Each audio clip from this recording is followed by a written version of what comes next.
শুক্রবার জুমার দিন দুপুর 12টা থেকে 2টার মধ্যে এই ছোট্ট দোয়াটি কেউ যদি 11 বার পাঠ করে, এরপরে সে আল্লাহর কাছে যা চাইবে আল্লাহ পাক তাকে তাই দান করবে। আপনি জানলে অবাক হয়ে যাবেন। জুমার দিন হচ্ছে অত্যন্ত গুরুত্বপূর্ণ, যাকে হাদিসের ভাষ্য মতে সাইয়্যিদুল আইয়াম বলা হয়। আল্লাহর হাবিব সাল্লাল্লাহু আলাইহি সাল্লাম বলে দিয়েছেন, এই জুমার দিন হচ্ছে আল্লাহর কাছে অত্যন্ত প্রিয়। তার কারণ হলো এই জুমার দিনে আল্লাহ রাব্বুল আলামিন হযরত আদম আলাইহিস সালাতু ওয়াস সালামকে সৃষ্টি করেছেন। আদম আলাইহিস সালাতু ওয়াস সালামকে শুধু সৃষ্টি করে নাই, জান্নাত জাহান্নাম, একটি বর্ণনায় পাওয়া যায় গোটা কায়নাতকে আল্লাহ রাব্বুল আলামিন এই জুমার দিনে সৃষ্টি করেছেন। আল্লাহু আকবার পড়েন। এজন্য আমার প্রিয় ভাইরা, জুমার দিন আল্লাহর কাছে এত প্রিয়।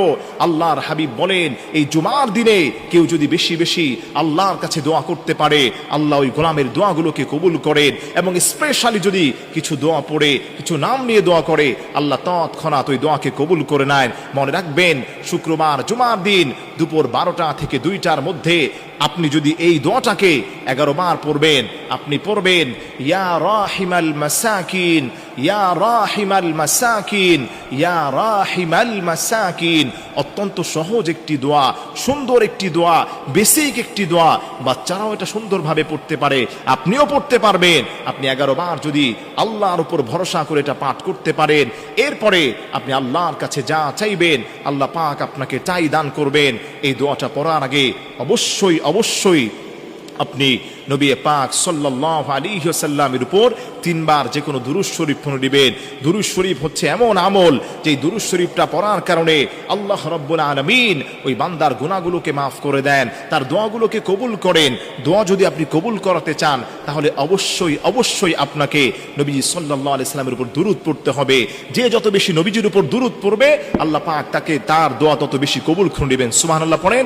একটি হাদিসের মধ্যে পাওয়া যায়, আল্লাহর যেই গোলামটা আল্লাহর হাবিবের উপর দুরূদ শরীফ পড়ার পরে আল্লাহর কাছে হাত উঠিয়ে যা চাইবে আল্লাহ পাক তাকে তাই দান করবেন। কেউ যদি দোয়া করার পূর্বে আল্লাহর হাবিবের উপর দুরূদ শরীফ না পড়ে, ওই দোয়াটা মুআল্লাকুন ফিস সামা, আসমান এবং জমিনের মধ্যবর্তী স্থান এটা ভাসমান থাকে, ওই দোয়াকে কবুল করা হয় না। এজন্য আমার প্রিয় ভাইরা, আপনি যখনই শুক্রবার পাবেন জুমার দিন দুপুর 12টা থেকে 2টার মধ্যে, অবশ্যই আপনি প্রথমে আল্লাহর হাবিব সাল্লাল্লাহু আলাইহি সাল্লামের উপর 3 বার দুরূদ শরীফ পড়বেন। দুরূদ ইব্রাহিম পড়তে পারেন, সাল্লাল্লাহু আলাইহি ওয়াসাল্লাম এই দুরূদটাও আপনি পড়তে পারেন। এরপরে হাতে গুনে গুনে আপনি 11 বার পড়বেন ইয়া রাহিমাল মাসাকিন, ইয়া রাহিমাল মাসাকিন, ইয়া রাহিমাল মাসাকিন। এই ছোট্ট দোয়াটি আপনি 11 বার পাঠ করে আবারও 3 বার নবী পাক সাল্লাল্লাহু আলাইহি সাল্লামের উপর দুরূদ শরীফ পেশ করবেন। আল্লাহর কসম খেয়ে বলি, বুলেটের গুলি মিস হতে পারে, এই দোয়া কখনোই মিস হবে না। আপনি আল্লাহর কাছে হাত উঠিয়ে বলবেন, আল্লাহ হে, আমার দুনিয়াতে কেউ নাই, সবাই আমার বিরুদ্ধাচরণ করে, শত্রু লেগে গেছে, মানুষ আমার ক্ষতি করতে চায়। আল্লাহ বলে, গোলাম তোর জন্য আমি যথেষ্ট।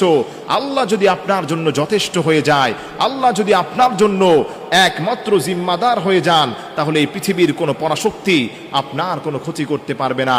এজন্য আমার প্রিয় ভাইরা, আমি আবারও রিপিট করছি, সময়টা আপনি মনে রাখবেন, সপ্তাহের মধ্যে শ্রেষ্ঠ দিন সাইয়্যিদুল আইয়াম, জুমার দিন। এই জুমার দিনে আপনি ছোট্ট আমলটি করে দেখেন, মনের আশা পূর্ণ হয়ে যাবে, ব্যথা বেদনা আল্লাহ দূর করে দিবেন, ডিপ্রেশন দূর করে দিবেন। যেই দোয়া করবেন, নবীজি বললেন মুস্তাজিব, ওই গোলামটার সেই দোয়াকেই আল্লাহ পাক কবুল করে নেবেন। তবে শর্ত হলো, পবিত্র স্থানে বসে দোয়াটা করতে হবে, পবিত্র পোশাক পরে দোয়াটা করতে হবে।